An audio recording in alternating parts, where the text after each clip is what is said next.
नमस्कार, न्यूज़ 24 देख रहे हैं आप। मैं हूं आपके साथ डॉक्टर मीना शर्मा। चीन का नया वायरस हिंदुस्तान में कितना खतरे लेकर आया है, हिंदुस्तान की जनता, बच्चों के लिए कितनी परेशानी का सबब है ये। आने वाले दिनों में हमें कितना जागरूक रहना है। डॉक्टर्स के खास पैनल से आज हम ये समझने की कोशिश कर रहे हैं कि हमारे देश में जब सर्दी की वजह से वैसे ही बहुत सारे पेशेंट्स की संख्या बढ़ जाती है, रोगियों की संख्या हर अस्पताल में बढ़ी हुई मिलती है, ऐसे में ये नया वायरस कितनी परेशानी हमारे देश में खड़ी कर सकता है। हालांकि अभी 2 केसेस की बात इस तरह की खबरों में आई थी, लेकिन ये कितना खतरनाक है, इससे कितनी परेशानियां हो सकती हैं, हमें किस तरह से अलर्ट रहने की जरूरत है, आम आदमी को, आम नागरिक को इससे कैसे बचना है, ये तमाम सवाल हैं जिनका जवाब हमारे खास मेहमानों के साथ हम समझने की कोशिश करेंगे।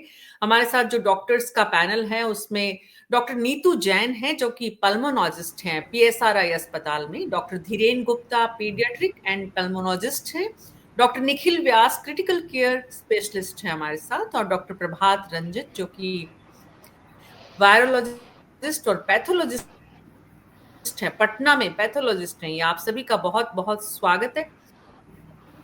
शुरुआत करते हैं चर्चा की और समझने की कोशिश आपसे ही करते हैं डॉक्टर नीतू जैन। अगर मैं क्योंकि डॉक्टर धीरेन गुप्ता आपसे शुरुआत करती हूँ, क्योंकि आप बच्चों से भी सीधे सीधे जुड़े हुए हैं बतौर पीडियाट्रिशियन।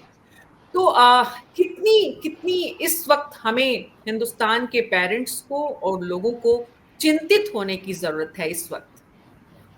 डॉक्टर नीतू जैन, ये सवाल मैं आपसे लेती हूँ। देखिए, HMPV is not like corona virus. मतलब कोरोना वायरस जैसा वायरस नहीं है। कोरोना वायरस एक नया वायरस था, नए प्रकार का वायरस था। HMPV या ह्यूमन मेटा न्यूमो वायरस, ये हमारे सिस्टम में है कम से कम 50 सालों से। मतलब पहली बार ये वायरस पकड़ा गया था 1958 में। उसके बाद 2001 में कंसिस्टेंटली ये वायरस आइसोलेट किया गया था। ठीक है, उसके बाद कुछ कुछ स्टडीज इस वायरस पे बीच बीच में होती रही है।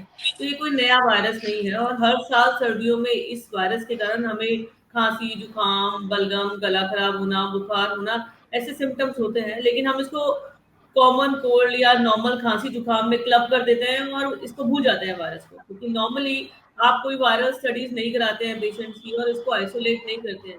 लेकिन ये कमर्शियली भी अवेलेबल है। इस वायरस का टेस्ट अगर कमर्शियली अवेलेबल है तो इसका मतलब है कि ये वायरस बहुत टाइम से यहाँ पर है। अदरवाइज जैसे कोरोना का कोई भी टेस्ट पहले कमर्शियली अवेलेबल नहीं था, इसका टेस्ट हम्म। भी कमर्शियली अवेलेबल नहीं होता। ठीक है, हम्म। तो ये नया वायरस नहीं है। हो सकता है कि चाइना में कोई नया स्ट्रेन आ रहा हो जिसकी पूरी जानकारी अभी तक हमें नहीं है। लेकिन ये एक पुराना वायरस है। हाँ, बच्चों को और ओल्डर लोगों को, 65 से ऊपर जो लोग हैं, 65 साल से ऊपर जो लोग हैं, जिनकी इम्यूनिटी कम है, जिनको कोई ऑर्गन ट्रांसप्लांट हुआ है या कीमोथेरेपी मिली है या किसी और वजह से उनकी इम्यूनिटी कम है, उन लोगों को ज्यादा इफेक्ट करता है। उनमें निमोनिया कॉज कर सकता है और निमोनिया के कारण परेशानियां बढ़ सकती हैं।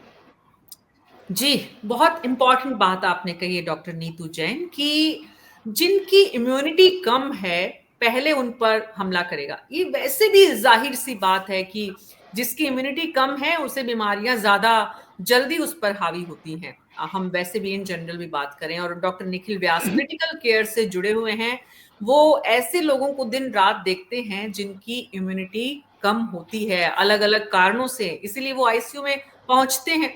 और आईसीयू में अपने आप ही इतने वायरस जो हैं वो आसपास रहते हैं। तो डॉक्टर निखिल व्यास, ये जो एचएमपीवी वायरस है, जैसा कि डॉक्टर नीतू जैन ने कहा, ये नया नहीं है, लेकिन इसको लेकर जितना इस हल्ला हो रहा है उसके बीच में हमें कितना सतर्क रहने की जरूरत है? मैम बेसिकली तो ये माइल्ड फॉर्म में प्रेजेंट करता है, लेकिन जो इम्यूनो कॉम्प्रोमाइज्ड पर्सन है या कोई रेस्पिरेटरी डिजीज से संबंधित पर्सन है, जैसे कि अस्थमा के मरीज हैं या सीओपीडी के मरीज हैं, तो उन पेशेंट्स में ये थोड़ा ज़्यादा इनकी सीवियरिटी आ सकती है, निमोनिया बन सकता है। ऐसे पेशेंट को सतर्क रहने की आवश्यकता है। साथ में वो बीमारियां जो कि इम्यूनिटी को डाउन करती है, जैसे कि डायबिटिक पेशेंट्स हैं या कोई कनेक्टिव टिश्यू डिजीज के मरीज हैं, कैंसर के पेशेंट्स हैं, या कोई स्टेरॉइड्स ले रहे हैं, ड्रग्स ले रहे हैं स्टेरॉइड्स ताकि आ, तो इन पेशेंट्स में इस बीमारी की सीवियरिटी बन सकती है। ये तो इन जी, मरीजों को सतर्क रहने की आवश्यकता है, भीड़-भाड़ से बचने की आवश्यकता है। अ, जब ये अगर एपिडेमिक के तौर पे हो, तो उस वक़्त मास्क का यूज़, सैनिटाइज़ेशन वगैरह ये सारी चीज़ों की आवश्यकता है। जी, तो आप दोनों की बात से अगर मैं समझूँ तो बहुत इस वक़्त पैनिक सिचुएशन नहीं है, डरने की नहीं, ज़रूरत नहीं है डॉक्टर अभी प्रभात अभी रंजन। तो बिल्कुल भी पैनिक की आवश्यकता नहीं, वैसे भी ये बहुत माइल्ड फॉर्म में रहता है, बहुत कम व्यक्तियों में ये सीवियरिटी अटेंड करता है, तो इतनी कोई पैनिक की आवश्यकता नहीं है। जी, और ये डॉक्टर प्रभात जनरली जी, 5 साल से छोटे बच्चे या 65 ईयर्स से अबव जो हैं हुँ, एल्डर्स, उनके में सीवियरिटी थोड़ी शो कर सकता है। थोड़ी उसमें शो भी जी, कुछ क्लियर साइन्स हैं, जैसे कि बुखार ज़्यादा तेज़ आना, आपने साँस की गति बढ़ना, साँस में दिक्कत होना, साइनोसिस होना, ऐसी अगर केसेज़ हैं, तो ज़रूर से डॉक्टर से संपर्क करना चाहिए। जी। ऐसी स्थिति के पेशेंट्स जो हैं, वो हमारे न्यूज़ 24 के इस प्रोग्राम को देख रहे हैं, तो ज़रूर इस बात को समझें कि उन्हें क्या करना है। और सबसे इम्पोर्टेंट बात जो समझने की है डॉक्टर्स के पैनल से, हमारे जो साथ हैं उनसे ये कि आपको इस वक़्त इससे डरने की ज़रूरत नहीं है, पैनिक होने की ज़रूरत नहीं है। हिंदुस्तान में ये कोई नया वायरस भी नहीं है। ऐसे में सर्दी का मौसम है, इसमें आप वैसे भी खाँसी-जुकाम से बचने के तमाम प्रयास करते हैं, तो थोड़े हमें और जतन करने की ज़रूरत है। ख़ास करके उन लोगों के लिए जो या तो सीनियर सिटिज़न हैं या फिर बच्चे हैं, 5 साल से कम उम्र के बच्चे और ख़ास करके जिनकी इम्यूनिटी जो है, वो कमज़ोर है, वो कम है इस वक़्त किसी भी कारण से आप किसी एक्सीडेंट का शिकार हैं या आपको हाल ही में कोई सर्जरी हुई है या कोई और कारण है। डॉक्टर प्रभात रंजन, जो केसेज़ आ रहे हैं इस वक़्त उनमें बहुत बड़ा हिंदुस्तान में अभी कोई आंकड़ा ऐसा नज़र नहीं आ रहा है। लेकिन जो लक्षण और जिस तरह की इस वक़्त जो स्थिति है, जो केसेज़ आपके सामने इस तरह के पेशेंट जो आते हैं उनको पता ही नहीं है, बहुत सारे लोग ऐसे होंगे आई एम श्योर जिनको मालूम ही नहीं है कि उनको एचएमपीवी की वजह से ये जो सिम्पटम है वो आ रहे हैं। तो लोग रिपोर्ट कराने भी नहीं आते होंगे ऐसे में? Doctor Meena Sharma, thank you for giving me, आपने एक बड़ा सा चांस दिया है मुझे। सबसे पहले जो मैं मीडिया को और आम पब्लिक और जो भी न्यूज प्रिंट मीडिया हैं उनको एक सलाह देना चाहता हूं, उसको स्पष्ट रूप से समझें और मानें। सारे न्यूज चैनल और print media, English, Hindi, regional, इसको कोविड-19 के साथ प्रेजेंट कर रहे हैं।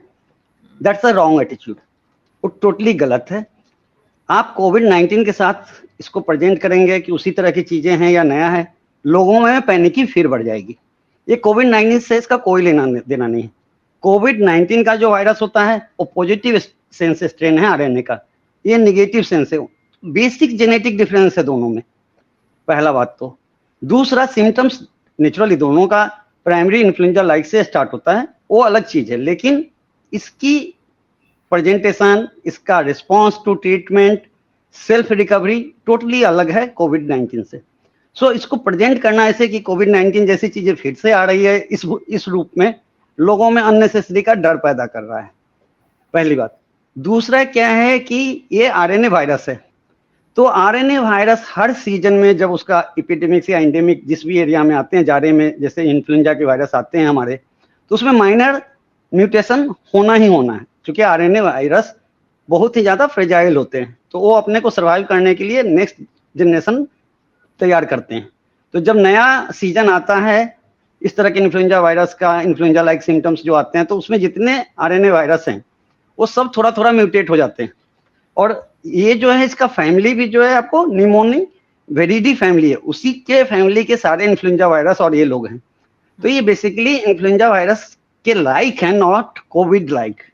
पहली बात तो एकदम क्लियर करना है। दूसरा, ये चाइना से यहाँ आ रहा है या फिर उसी वाली बात की कोविड चाइना से फैला, लोगों को डराओ, वो नहीं है। इंडिया में ये 2001 से है, पहला केस जो डायग्नोज हुआ था वो डच, और 2000 में डच ने इसको क्लासिफाई किया था, डच साइंटिस्ट माइक्रोबायोलॉजिस्ट ने।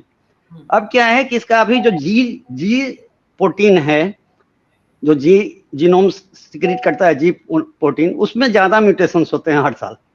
तो उसके कारण आपके सिम्टम्स ज्यादा आते हैं, किसी साल ज्यादा केस आते हैं।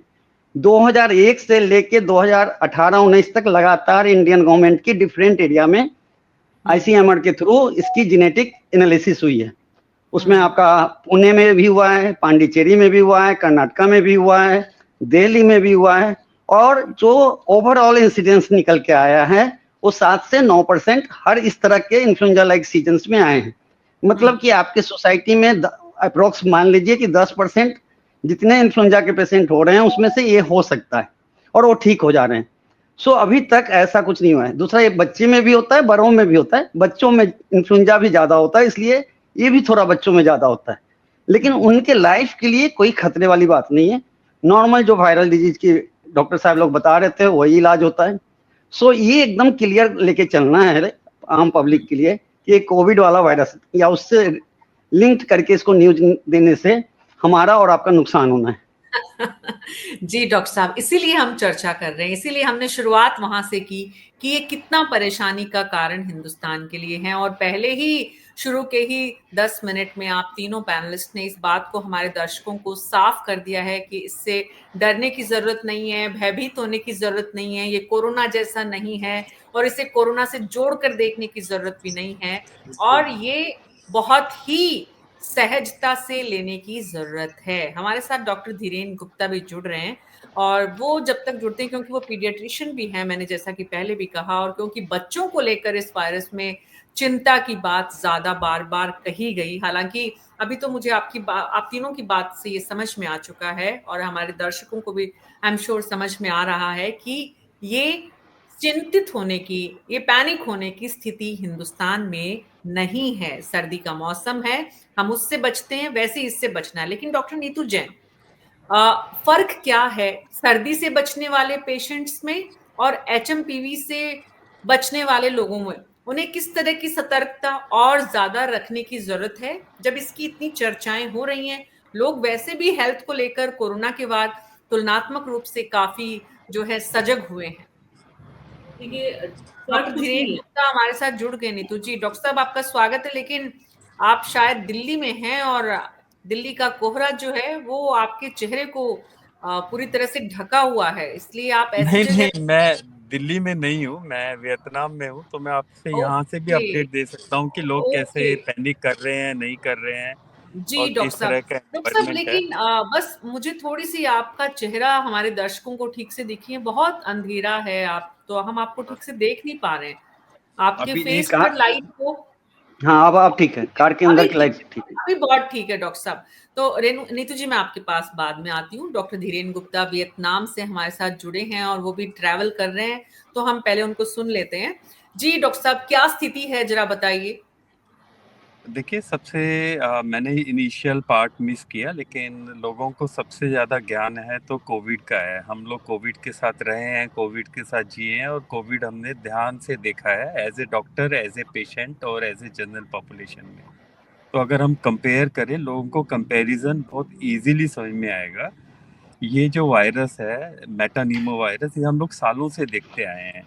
मुझे तो 15 साल तो देखते हुए हो गए हैं, और अगर हम हिस्ट्री में बात करें, सिंस 2001 जब से ये डिटेक्ट हुआ है, ये हमारे साथ ही रह रहा है। तो हमारे अंदर ऑलरेडी एंटीबॉडीज हैं। कुछ पेशेंट्स की अगर हम छोड़ दें, कुछ पॉपुलेशन की हम छोड़ दें जो 1 साल से कम या 65 साल से ऊपर है, इसको एक नॉर्मल वायरस लेके ही चलना चाहिए। बहुत डिफरेंस है कोविड और इसमें। कोविड एक नया म्यूटेशन था। अगर हम कोविड के पुराने वायरस की बात करें, वो भी बहुत सालों से हमारे साथ था, बट एक कोविड SARS-19 जो कोविड-19 है, वो एक नया म्यूटेशन था। तो हमारी बॉडी को आइडिया नहीं था कि एक ये नया वायरस हमारे प्रवेश कर रहा है, तो एंटीबॉडीज हमारे अंदर बनी नहीं थी। लेकिन इस वायरस की ऑलरेडी 50 से 60% लोगों में एंटीबॉडीज हैं, स्पेशली 1 साल से ऊपर के इंसान की। तो जिन पेशेंट्स को हमें थोड़ा सा ध्यान रखना चाहिए, वो है अगर आपकी इम्यूनिटी खराब है, अगर आपके अंदर कोमोबिलिटीज है, मान लीजिए आपका लंग खराब है, आपको सीवियर एस्थमा है, पुअरली कंट्रोल्ड एस्थमा है, ये थोड़ा बहुत एस्थमा एक्सेजरेट कर सकता है। बहुत ज़्यादा अभी वरी की बात नहीं है, और बहुत डिफरेंस है कोविड और मेटानीमो में। हम लोग घबराए हुए हैं क्योंकि हम लोगों ने बड़ा खराब मजमा देखा है 4 साल पहले। सब लोगों को वही डर लगता है, फिर से एक चाइना से एक नया वायरस आ गया। मेरे डायरेक्ट मैसेजेस में भी भरा हुआ है पूरा बॉक्स कि सर हमें कुछ उपाय बताएं, बच्चे सफ़र हो रहे हैं, कैसे हम प्रिवेंट करें। तो मैं एक ही बात बोलना चाहूँगा, हो सकता है मेरी कनेक्टिविटी पुअर हो, बीच में डिस्कनेक्शन हो जाए। मेरी तरफ से और इन जनरल लिटरेचर की तरफ से हमें बिल्कुल पैनिक करने की ज़रूरत नहीं है। कोविड और इसमें बहुत डिफरेंस है। कोविड फर्स्ट वेव और सेकंड वेव निमोनिया क्रिएट करता था, इसके अंदर निमोनिया क्रिएट करने की पोटेंशियल पुअर है। ये एक आम खांसी जुकाम वाला वायरस ज़्यादा गिना जाता है। जी, जी डॉक्टर साहब। तो डॉक्टर धीरेन गुप्ता, सिर्फ हिंदुस्तान में और देश दुनिया में दूसरे देशों में इसको लेकर किस तरह की चर्चाएं हो रही हैं, वो भी थोड़ा, एक तो डॉक्टर फर्टिनिटी में और एक आम लोगों के बीच में इसको लेकर किस तरह की डिस्कशन है? तो हाँ, देखिए मैं इस समय वियतनाम में हूँ, यहाँ पे कोई ऐसा पैनिक या कुछ भी स्केयर एयरपोर्ट से लेके जनरल पॉपुलेशन से लेके मॉल से लेके एक नॉर्मल पॉपुलेशन चल रही है जितना इंडिया में पैनिक है। शायद सोशल मीडिया काफ़ी ज़्यादा यूज़ होता है इंडिया में, तो एज कम्पेयर टू इंडिया कहीं और कहीं पैनिक नहीं लगता है। जी। सेकंड, पैनिक मेरे को लगता है सोशल मीडिया की वजह से थोड़ा सा ज़्यादा पैनिक है, और 4-5 साल पहले ही बड़ा ख़राब एक्सपीरियंस रहा है, तो लोगों को डर है कि फिर से कोई नया वायरस आ गया है और ये फिर से वैसे ही हॉस्पिटल्स को भरेगा, सीरियसनेस क्रिएट करेगा। तो इस टाइप का पैनिक थोड़ा सा ज़्यादा है। मैं ये जी। कहूँगा कि ये कोई नया वायरस नहीं है। 60 साल से ह्यूमन पॉपुलेशन के साथ ये वायरस रह रहा है, परसिस्ट कर रहा है। हम लोग ऑलरेडी पार्शियली इम्यूनाइज्ड हैं इसके अगेंस्ट। तो मैं यही कहूँगा कि जनरल पॉपुलेशन में जहाँ पे मैं प्रेजेंटली हूँ, कहीं पैनिक या कोई कंसर्न वाली बात नहीं लगती। अगर हम डॉक्टर्स की भी बात करें, जो हमारे ग्रुप्स हैं, हमारे आपस में डिस्कशंस हैं, हम लोग इन जनरल यही बात कर रहे हैं कि इट इज नथिंग न्यू। ये तो हम सालों से देख रहे हैं वायरस। क्या जी। ऐसा कौन सा म्यूटेशन आ गया है, बट डेफिनेटली कोई चीज चाइना में आती है तो उसके साथ एक मिस्ट्री कहते हैं, मिस्टीरियस कैरेक्टर्स जुड़े होते हैं। हमें एग्जैक्टली नहीं मालूम होता कि यही वायरस है या कोई अननोन म्यूटेशन हो गई है इसके अंदर। वो एक फैक्टर है। आई थिंक अगले कुछ हफ्तों में आइडिया लग जाएगा। जी, जी डॉक्टर साहब धीरेन गुप्ता जी, क्योंकि आप ट्रैवल कर रहे हैं, बहुत बहुत शुक्रिया आपका। आप बने रहेंगे तो और अच्छा है, लेकिन अगर आप नहीं बने रहेंगे तब भी आपकी तरफ से बहुत स्पष्टता जो की गई है वो ये कि दुनिया में कहीं भी इसको लेकर अभी ऐसी चर्चाएं नहीं है, ऐसी परेशानी नहीं है कि जिससे लोग जो हैं वो इस वायरस को लेकर कोरोना की तरह कोई अपने मन में, अपने जहन में या अपने आसपास ऐसा डर या इस तरह का भय का माहौल बनाए। पहली बात। दूसरी बात, क्लिनिकली भी, मेडिकली भी इसमें ऐसी आफत की स्थिति नहीं है। सर्दी जुकाम जैसा ही माहौल इसमें होता है और जल्दी ही पेशेंट इसमें ठीक भी हो जाता है। सभी लोगों ने इसी बात को एक एक एक ही तरह से रखा है, चाहे पैथोलॉजिस्ट हो, चाहे पीडियाट्रिशियन हो। डॉक्टर निखिल व्यास, मैं आपके पास वापस आ रही हूँ। ऐसे में जो पेशेंट्स आ रहे हैं, खास करके आईसीयू में जब आप देखते हैं जिनकी इम्यूनिटी पहले से ही बहुत कम है, तो आप लोग क्या सतर्कता एक्स्ट्रा बरतते हैं पहले से, जिससे कि वायरस से इससे बचाया जा सके अपने पेशेंट्स को?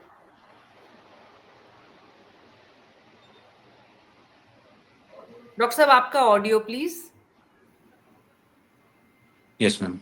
जनरली ऐसे पेशेंट्स को थोड़ा आइसोलेशन में रखते हैं और नॉर्मल हाइजीन का ध्यान रखते हैं। उनसे जो भी नर्सिंग स्टाफ, डॉक्टर्स डील कर रहे होते हैं वो मास्क यूज़ करते हैं, हैंड वॉश रेगुलर होती है। यही बेसिक चीज़ है। अदरवाइज उनको खाने पीने में लिक्विड्स, थोड़ा तरल पदार्थ की मात्रा ज़्यादा रखी जाती है।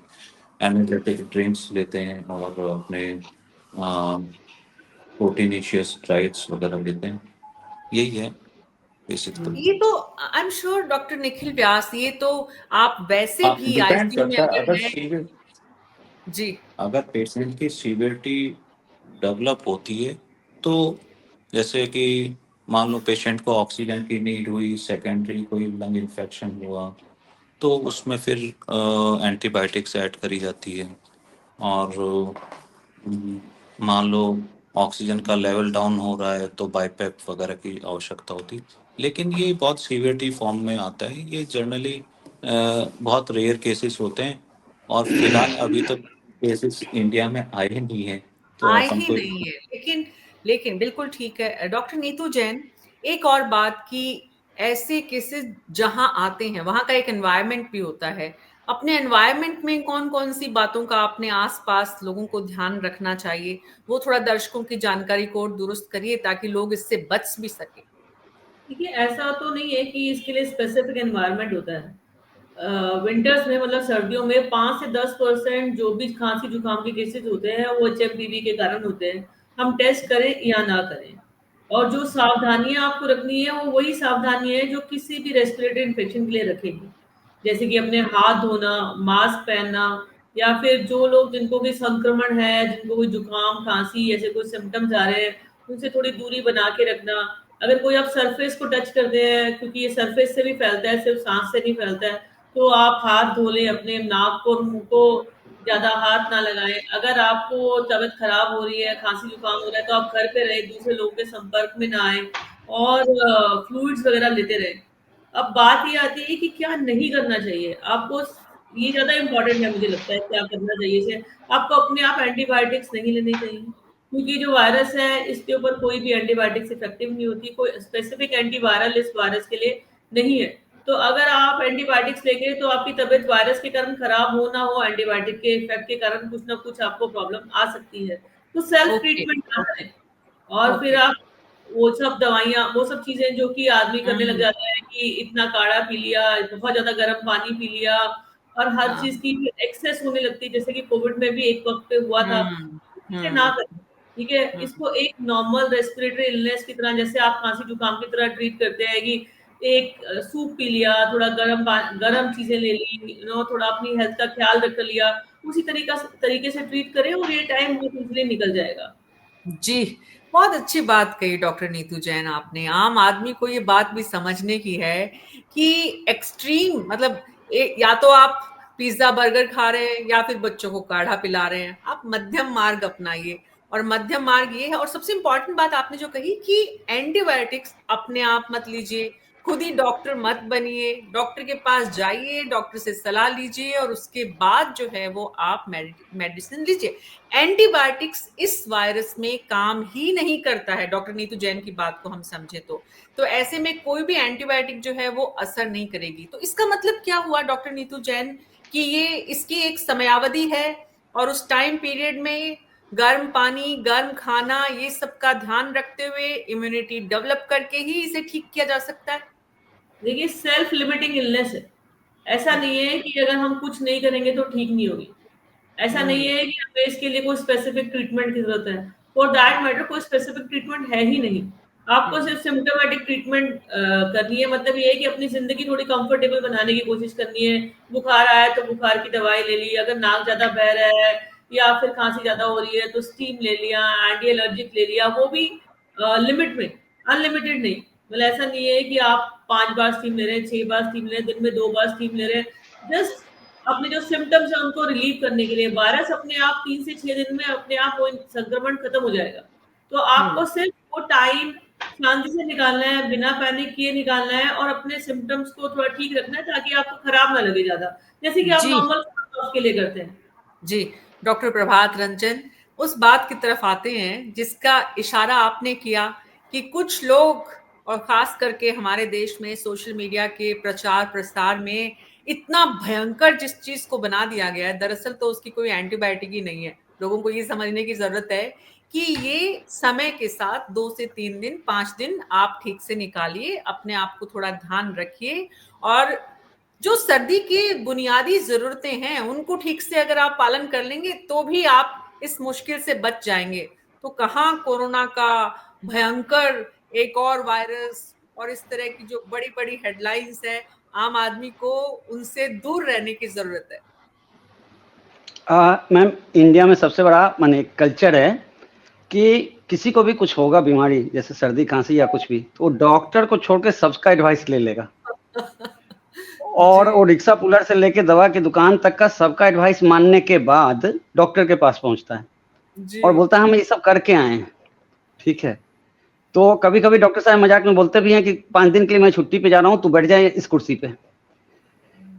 तो जी यहाँ पे ये जो गैप है ना, ये बहुत बड़ा गैप है सोशल।